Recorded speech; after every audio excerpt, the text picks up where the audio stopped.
Nous voici encore une fois dans la deuxième partie de la pensée que nous étions en train de partager. Nous parlons de la vision de Jean au chapitre 10 du livre d'Apocalypse. Nous avons déjà compris que l'ange puissant qui descend du ciel enveloppé d'une nuée avec l'arc-en-ciel sur sa tête, c'est notre Seigneur Jésus-Christ.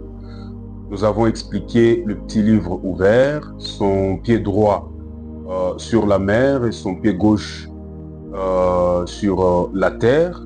Nous avons déjà expliqué toutes ces choses.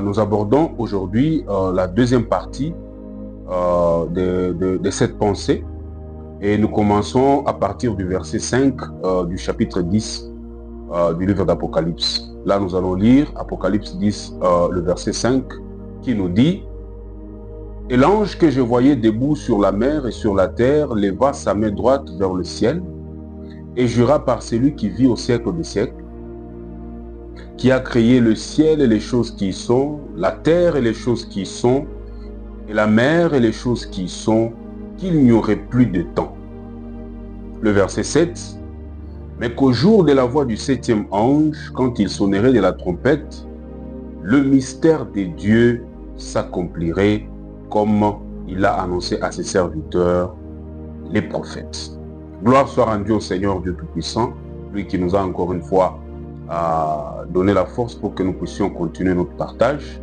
Alors ici, nous voyons le Seigneur Jésus, le Seigneur en train de jurer par lui-même qu'il n'y aurait plus de temps ou d'ajout, c'est-à-dire rien ne sera ajouté sur le temps que Dieu a déjà fixé. Le Seigneur dit: lorsque le septième ange sonne de la trompette, le mystère de Dieu s'accomplit, comme il avait déjà annoncé à ses serviteurs, les prophètes. C'est-à-dire, la période de la septième trompette, c'est l'accomplissement du mystère de Dieu qu'il avait déjà annoncé par les prophètes. Nous savons qu'il y a plusieurs mystères. Lorsque vous parcourez la Bible parle de plusieurs mystères. Mais ici, il s'agit d'un seul mystère, mais qui contient beaucoup de choses. Nous allons les prouver, toujours dans ce partage. Pour nos amis du message de William Marion Branham, nous vous demandons de pouvoir bien écouter à ce niveau. Parce que pour vous, le septième ange qui va sonner de la trompette, c'est William Marion Branham. Nous allons vous prouver que le message de Branham est un message qui est rempli de beaucoup d'erreurs. Nous allons le démontrer avec la parole. Déjà, il ne faut pas confondre les 7 anges d'Apocalypse 2 qui sont envoyés aux 7 églises sur la terre et les 7 anges d'Apocalypse 8 au ciel avec leurs trompettes.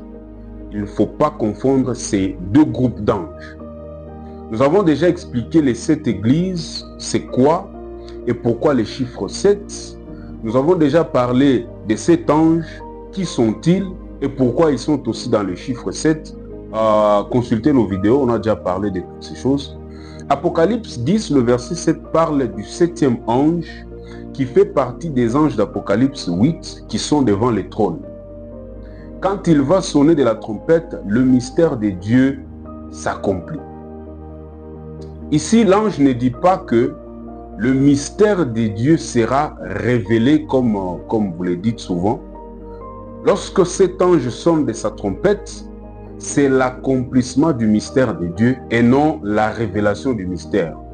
Parce que nous devons faire la différence des choses. Il y a une différence entre accomplissement et révélation. Alors, pour démontrer que ce n'est pas William Marion Branham qui est le 7e ange d'Apocalypse 17, nous avons une seule question, et la question est de savoir quand est-ce que les 7 trompettes d'Apocalypse 8 vont commencer à sonner. Et en répondant à cette question, nous allons prouver que le message de Branham n'est pas correct. Rappelons-nous encore une fois que ce livre d'Apocalypse est un livre qui est rempli de symboles et d'images. Il ne faut pas croire que tel que les chapitres et les versets se suivent, c'est comme ça que les événements aussi se suivent. Non. Même les chiffres et les nombres doivent être étudiés. Parce que c'est une vision.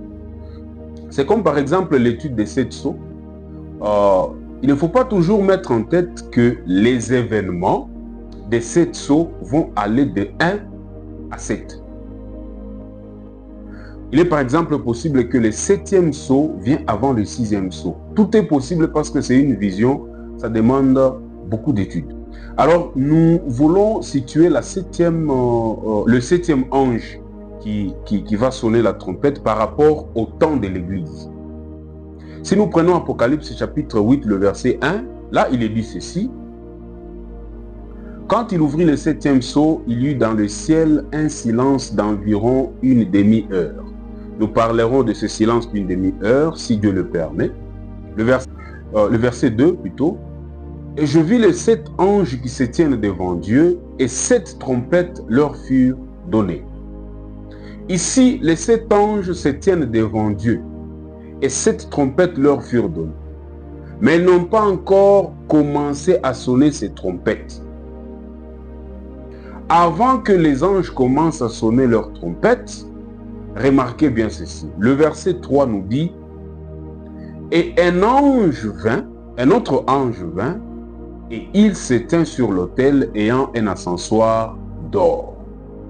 On lui donna beaucoup de parfums, afin qu'il les offrit avec les prières de tous les saints, sur l'autel d'or qui est devant le trône. Le verset 4 nous dit ceci. La fumée de parfum monta avec les prières des saints de la main de l'ange devant Dieu. Et le verset 5, et l'ange prit l'ascensoir, le remplit du feu de l'autel et le jeta sur la terre. Et il y eut des voix, des tonnerres, des éclairs et un tremblement de terre. Le verset 6. Et les 7 anges qui avaient les 7 trompettes se préparèrent à en sonner. Maintenant, vous voyez, au verset 7, c'est là que le premier ange commence. Le verset 7 nous dit, le premier sonna de la trompette, et il y eut de la grêle et du feu mêlé de sang qui furent jetés sur la terre, et les tiers de la terre furent brûlés, et les tiers des arbres furent brûlés, et toute herbe verte fut brûlée. Alors, remarquez, chers amoureux de la vérité, avant que le premier ange sonne de la trompette, Jean voit un ange qui va d'abord offrir le parfum avec les prières de tous les saints sur l'autel d'or qui est devant le trône. Nous insistons sur cet événement parce que c'est prophétique. Donc, il y a d'abord l'offrande de parfum qui vient avant les trompettes. Dans Apocalypse chapitre 5, le verset 8, nous voyons les 24 vieillards qui tiennent des coupes d'or remplies de parfums. Et ces parfums, ce sont les prières des saints. Lorsque vous lisez Apocalypse chapitre 5, le verset 8. Donc, la prière, ici c'est une parenthèse, la prière c'est un parfum. La parole de Dieu ne définit pas la prière comme étant la communication avec Dieu, parce que plusieurs personnes, quand on leur demande c'est quoi la prière, ou prier c'est communiquer avec Dieu. Ça, c'est une définition qui ne vient pas de la parole de Dieu. Mais la prière, c'est l'offrande du parfum. C'est un parfum. Il y a tout un enseignement sur ça, car ce n'est pas toute prière qui est une offrande de parfum à Dieu. Voilà. Donc, ici, les 24 vieillards tiennent ces coupes de parfum qui sont les prières des saints. Nous parlerons aussi des 24 vieillards avec tous les détails, si le Seigneur le permet. Dans Apocalypse chapitre 8, l'ange va offrir ce parfum sur l'autel devant le trône. Alors, dans les Écritures, c'était Aaron ou quelqu'un de sa race qui pouvait faire ce service d'offrir le parfum sur l'autel. Et Aaron, en tant que souverain sacrificateur, avait la charge de brûler le parfum sur l'autel chaque matin. Et aussi, entre les deux soirs, nous allons lire Exode chapitre 30, le premier verset. L'Écriture dit, « Tu feras un autel pour brûler de parfum, tu le feras des bois d'acacia. » Aaron, ça c'est le verset 7, Aaron y fera brûler du parfum odoriférant. Il en fera brûler chaque matin lorsqu'il préparera les lampes. Le verset 8, il en fera brûler aussi entre les deux soirs, lorsqu'il arrangera les lampes. C'est ainsi que l'on brûlera à perpétuité du parfum devant l'Éternel parmi vos descendants. La loi est un prophète, comme nous le disons. La loi, c'est un prophète. Quand on lit la loi de Moïse, il faut savoir que cette loi n'a pas un langage clair, un langage facile. Il y a des paraboles et il y a des prophéties. Voilà pourquoi lui-même Moïse, qui devait lire cette loi devant Israël, n'avait pas un langage facile. C'est pourquoi Dieu, qui savait déjà ces choses, il fallait pour lui un interprète qui était Aaron. Et pour nous, notre interprète, c'est notre Seigneur Jésus-Christ, par son esprit qui est en nous. Maintenant, dans Apocalypse chapitre 8, le verset 3, l'ange qui vient brûler le parfum, autrement dit, offrir les prières de tous les saints, c'est-à-dire les prières de l'Église, c'est toujours notre Seigneur Jésus, mais ici, il est dans sa fonction de souverain sacrificateur. Je souligne ça. Jésus présente l'offrande de parfum en tant que souverain sacrificateur. Et le premier temps que Dieu avait ordonné à Aaron pour offrir le parfum, c'est le matin. Il y aura encore une deuxième offrande du parfum entre les deux soirs. Ça, c'est prophétique. Nous savons déjà que l'Église, nous l'avons déjà dit, c'est le peuple qui marche du soir au matin. Donc, cette offrande du parfum a lieu le matin, qui marque la fin de l'Église sur la terre. Amen. Voilà pourquoi vous allez remarquer que avant cette trompette, il y a d'abord l'offrande du parfum. Et la deuxième offrande de parfum, ce sera pour les 144 000 après l'enlèvement de l'Église. Tout ça, c'est prophétique. Aujourd'hui, Jésus est dans sa fonction de souverain sacrificateur pour nous, l'Église. Quand il va quitter cette fonction, c'est pour prendre son Église. En Israël, rappelez-vous, quand il n'y a pas de souverain sacrificateur, donc il n'y a pas de pardon pour les péchés. C'est-à-dire, il n'y a pas de pardon de péché pour le peuple. Pourquoi? Parce que le souverain sacrificateur en Israël, c'était aussi un intercesseur. Il était là pour offrir des sacrifices pour le péché des autres. Alors, aujourd'hui, il y a pardon de péché. Nous sommes dans l'année des grâces. Il y a pardon de péché parce que Jésus joue encore ses rôles au ciel de souverain sacrificateur. C'est par son sang précieux que nous recevons le pardon de nos péchés. Il est intercesseur, il intercède pour nos péchés. Et notez qu'il y a beaucoup de choses à dire sur l'intercession par rapport à la parole de Dieu. Alors, lorsque Jésus va quitter sa fonction de souverain sacrificateur pour prendre l'Église, il n'y aura pas de pardon de péché. Il n'y aura pas de pardon de péché. Parce que le souverain sacrificateur n'est plus dans cette fonction. C'est pourquoi, frère, il faut faire attention. Ne vous mettez pas des idées en tête qu'après l'enlèvement de l'Église, comme plusieurs personnes enseignent ces choses, en disant qu'après l'enlèvement de l'Église, il y aura encore le pardon des péchés. Oh, ceux qui refuseront d'adorer la bête, Dieu va le pardonner. Si Jésus quitte sa fonction de souverain sacrificateur, c'est fini. Ce sera trop tard pour être sauvé. Même si tu acceptes de mourir de n'importe quelle manière. Voilà pourquoi nous ouvrons une parenthèse. Toi qui ne veux pas croire aujourd'hui, toi qui ne veux pas abandonner le mal, accepter la vérité, tu es là dans la distraction, le temps est proche. Écoutez ce que Paul dit aux Romains chapitre 11, le verset 25. Paul dit ceci: « Car je ne veux pas, frères, que vous ignoriez ce mystère. » Voilà un autre mystère. « Afin que vous ne vous regardiez point comme sages. » C'est qu'une partie d'Israël est tombée dans l'endurcissement jusqu'à ce que la totalité des païens soit entrée. Le verset 26. Et ainsi, tout Israël sera sauvé selon qu'il est écrit: le libérateur viendra de Sion et il détournera de Jacob les impiétés. Paul dit une partie d'Israël est tombée dans l'endurcissement, c'est-à-dire cette partie qui n'est pas tombée. Il y a une partie qui est tombée et une autre qui n'est pas tombée. Cette partie qui n'est pas tombée dans l'endurcissement, c'est là où il y a les Pierre, Jacques, Jean et Paul lui-même. Donc, c'est cette partie-là qui n'est pas tombée.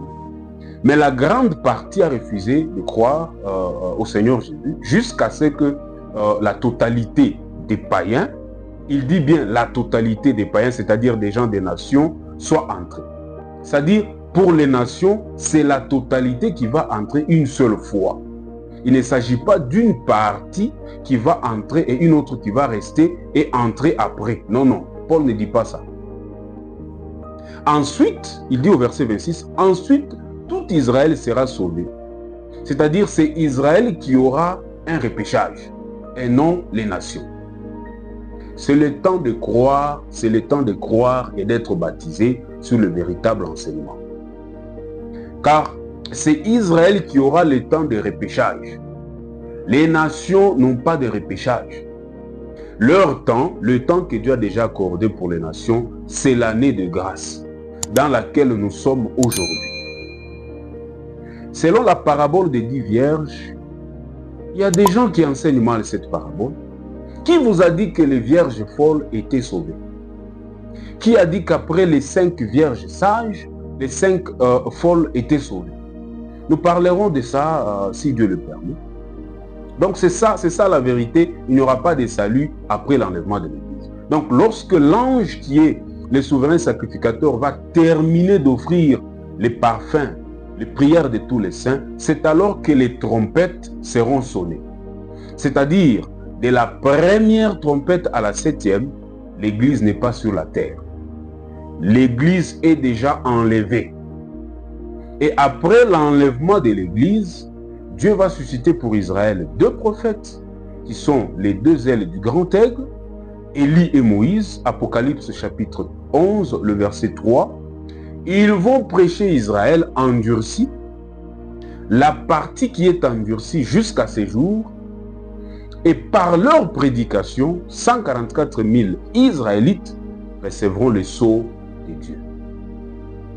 Ou qu'un des témoins, ils vont vous dire que les 144 000 sont là aujourd'hui à Kolwezi, à Lubumbashi, aux États-Unis. Dans les 144 000, il n'y a pas de Congolais, des Zambiens, etc. Il n'y a pas les gens des nations. Ce sont les gens de la maison de Jacob. Et ce sont ces 144 000 qui refuseront d'adorer la bête après l'enlèvement de l'Église. Ce sont les saints qui seront persécutés pendant la période du règne de la bête sur toute la terre. Et c'est avec ces 2 prophètes que les 7 trompettes vont commencer. Donc dire que le 7e ange qui va sonner la trompette, c'est un prophète qui est né et qui est mort avant même l'enlèvement de l'Église, c'est un grand mensonge. Chers amis croyants du message de William Marion Branham, vous êtes dans le mensonge. Nous, on dit la vérité, vous êtes dans le mensonge. Nous donnerons plus de détails quand nous parlerons de cette trompette. Et nous vous demandons, répentez-vous. Car cette venue de Jésus d'Apocalypse 10 ne concerne pas l'Église. Ici, l'Église est déjà enlevée. L'Église n'est pas sur la terre. Quand l'ange puissant parle du 7e ange qui va sonner de la trompette, l'Église ne sera plus sur la terre. Donc les 7 trompettes d'Apocalypse 8 vont commencer après l'enlèvement de l'Église avec les 2 oins, les 2 messagers que Dieu va envoyer pour Israël. Alors, le Seigneur va jurer, nous continuons Apocalypse 10, le Seigneur va jurer par lui-même en disant ceci, au verset 7, « Mais qu'au jour de la voix du 7e ange, quand il sonnerait de la trompette, le mystère de Dieu s'accomplirait comme il l'a annoncé à ses serviteurs, les prophètes. » Le Seigneur dit au jour de la voix du 7e ange, c'est-à-dire cette trompette ou cette voix contient des jours. C'est toute une période de temps qui est prophétique. Ce n'est pas un jour, mais c'est beaucoup de jours. C'est un temps prophétique. Une fois qu'elle est sonnée, le mystère de Dieu s'accomplit. je le répète encore, ici, le Seigneur ne dit pas que le mystère de Dieu sera révélé. Mais il dit, au son de la 7e trompette, le mystère de Dieu s'accomplit. Nous n'irons pas chercher c'est quoi ce mystère loin de la parole. Non, non. Voyons ce qui a eu lieu lorsque le 7e ange sonne sa trompette. Nous sommes en Apocalypse chapitre 11. Nous prenons le verset 15. Là, il est dit ceci.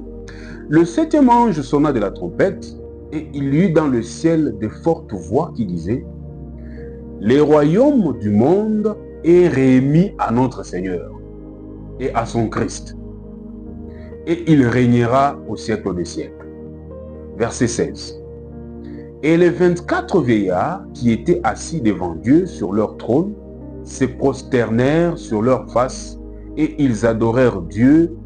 Le verset 17 en disant: nous te rendons grâce, Seigneur Dieu Tout-Puissant, qui est et qui était, de ce que tu as saisi ta grande puissance et pris possession de ton règne. Les nations se sont irritées et ta colère est venue. Et le temps est venu de juger les morts, de récompenser tes serviteurs, les prophètes, les saints et ceux qui craignent ton nom, les petits et les grands, et de détruire ceux qui détruisent la terre. C'est-à-dire, quand le 7e ange sonne de la trompette, il y eut de fortes voix qui disaient: le royaume du monde est remis à notre Seigneur et à son Christ. Et il régnera au siècle des siècles. Le mystère dont il est question, ce sont les choses que nous sommes en train de lire ici. Donc le mystère qui doit s'accomplir quand on sonne la 7e trompette, c'est premièrement la possession du royaume par notre Seigneur Jésus, parce qu'il s'agit de lui. Il va posséder le monde. La manifestation de la colère de Dieu,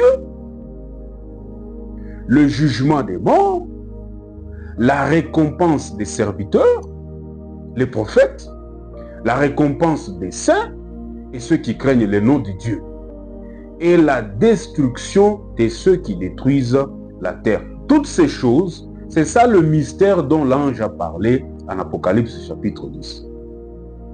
La 7e trompette contient beaucoup de choses. C'est pourquoi c'est une période de temps qui est prophétique. Voilà pourquoi cet ange puissant d'Apocalypse 10 vient avec les livres ouverts. On a déjà parlé de ça. Ici, le livre n'est pas fermé, mais le livre est ouvert. C'est ça la suite de la prophétie d'Ésaïe chapitre 61 que Jésus n'a pas terminé dans Luc chapitre 4, le verset 17. C'est ça le mystère qui va s'accomplir dans le son de la 7e trompette, comme Dieu l'avait déjà annoncé à ses serviteurs, les prophètes. Si nous prenons Ézéchiel chapitre 2, le verset 9 à 10, l'Écriture dit ceci. Je regardais et voici une main était étendue vers moi. Et elle tenait un livre en rouleau. Il le déploya devant moi et il était écrit en dedans et en dehors. Qu'est-ce qui était écrit? Des lamentations, des plaintes et des gémissements y étaient écrits. Donc quand Jean va manger aussi le petit livre là, nous sommes en Apocalypse 10, il va comprendre les choses qui sont écrites. Alors pour ne pas rater, nous disons ceci, pour ne pas rater l'enlèvement, parce que toutes ces choses viendront après l'enlèvement, il faut se battre pour la foi, il faut garder le vrai message. Il faut chercher la vérité, il faut rester sur le fondement des apôtres. En dehors de ces choses, il n'y a pas de salut. Donc on a expliqué l'ange d'Apocalypse 10 et le mystère du 7e ange qui va sonner de la trompette. N'oubliez pas de vous abonner. Que la paix du Seigneur soit avec vous. Amen.